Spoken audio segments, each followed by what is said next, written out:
bem-vindos ao nosso canal. Mais uma vez aqui para falar com vocês sobre o planejamento patrimonial da família, né? E como hoje é um dia muito especial, é o Dia Internacional da Mulher, eu quero começar dizendo que vai em homenagem a uma grande mulher, né? Uma mulher assim, que realmente escreveu seu nome na história com maestria. Estou falando de Margaret Brown. Não sei se um breve histórico dela aqui para aqueles que não estão familiarizados ou não lembram do nome. Mas ela foi teve uma importância muito grande, né? Ela veio de família humilde, né? O esposo também, mas eles terminaram descobrindo e explorando uma mina de ouro e entraram para a alta sociedade norte-americana, né? E ela fazia várias viagens para a Europa. E numa dessas viagens, retornando para os Estados Unidos, ela veio no Titanic, né? O famoso Titanic. E foi vítima daquele fatídico naufrágio. E ela embarcou no barco 6. No barco 6 tinha 38 pessoas com ela. E ela queria retornar, entrou em conflito com quem estava comandando o bote, né? Queria retornar para salvar pessoas que estavam implorando por salvamento. E o comandante não quis, porque isso poderia representar um risco muito grande à embarcação, segundo ele, as pessoas apavoradas e aumentar, assim, terminar matando, prejudicando, afogando aquelas pessoas que já estavam no bote. Só que o comandante passou mal com o gelo e ela assumiu o comando do bote e retornou e salvou mais 20 pessoas, né? Então ela conseguiu salvar mais 20 pessoas. E por causa disso ela foi homenageada e tal. Ele também teve uma grande participação na guerra, quando a guerra estourou, a Primeira Guerra Mundial, e ela trabalhou como tratando de soldados feridos, e também recebeu uma homenagem por isso. Então ela foi uma grande mulher e por isso eu aqui estou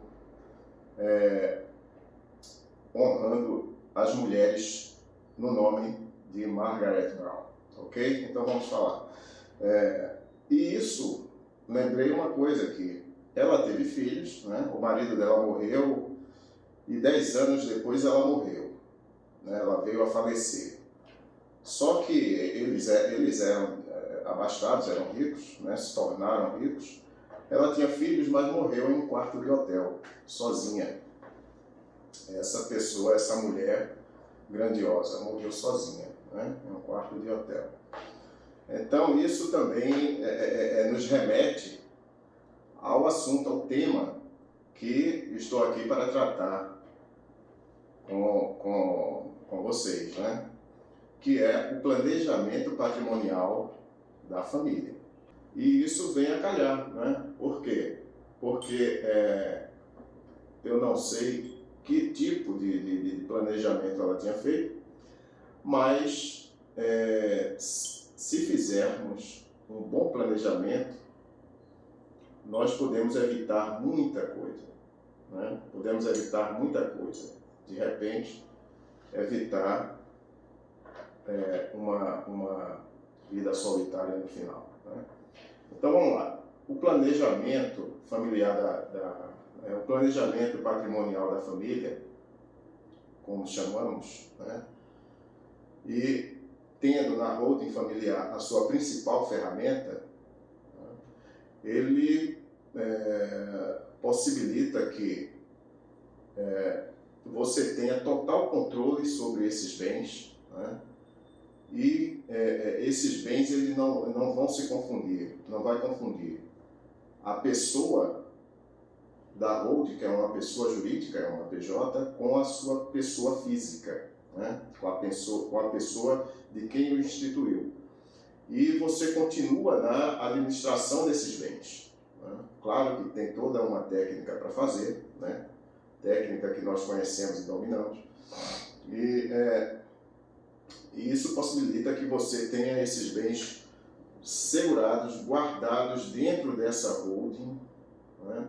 E que esses bens não vão ser alcançados, né, por uma fatalidade, alguém mal intencionado, né? Você já define tudo isso na criação dessa holding, né? Você já define tudo, você define inclusive como é que você vai administrar, como é que isso vai funcionar, né? Então você tem uma proteção, assim, um termo que eu não gosto muito de usar, mas você tem uma blindagem, né, desses bens que você está colocando e deixando para os seus descendentes, deixando aí para a posteridade, né? E um ponto importantíssimo para se falar sobre isso é que você estará no comando por todo o tempo, né? E essa transmissão, essa sucessão só vai ocorrer com com o gatilho que é o falecimento daquele que instituiu. Então, antes disso, o controle total é seu. Isso tudo vai estar estabelecido, né, no contrato, ou seja, que vai ser a certidão, digamos assim, né, a certidão de nascimento dessa holding, né? E você vai ter como fazer. Esses bens, eles não ficam engessados, eles não ficam parados. Você pode, aliás, você através da holding, você movimenta esses bens, você pode fazer com que eles gerem recursos, né? E você ter o controle total disso, né? Me repetindo mais uma vez, eu acho um ponto importantíssimo, né? A liberdade que você tem e a segurança que você tem com isso, né? Então isso, eu percebi que foi uma preocupação de algumas pessoas que assistiram, né? Tem nos acompanhado aí nas mídias, e eu agradeço por isso, né?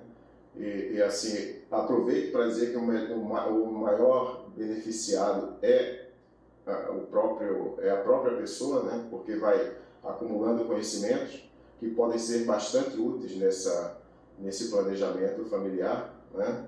Na tomada de decisão, né? Então eu percebi que teve uma preocupação, né, de pessoas que falaram comigo, preocupados como é que se dá se os bens iam ficar protegidos, caso tivesse alguma ação, alguém assim, mal intencionado acionasse na justiça, se esses bens seriam alcançados. Então, para a tranquilidade de vocês, não há, né? Não há. Esses bens ficam protegidos, eles saem da sua esfera e entram na esfera da pessoa jurídica, né? Da holding familiar. Então, isso é um assunto que eu percebi que preocupa muitas pessoas, né? Isso aí, claramente tem os seus motivos, né? Mas é um assunto que exige mais detalhes, exige mais discussão, exige mais esclarecimento, e brevemente nós vamos estar colocando vídeos, né? E, inclusive falando sobre isso nas outras mídias, no Instagram, no Face, né? Vamos detalhar mais esse assunto, né? Tocar mais e mais profundo nesse tópico, né? Com o intuito de trazer esses esclarecimentos e trazer mais tranquilidade a vocês aí que nos acompanham, ok? Então, até a próxima, um abraço a todos e feliz Dia Internacional da Mulher. Parabéns às mulheres, tá? Um abraço.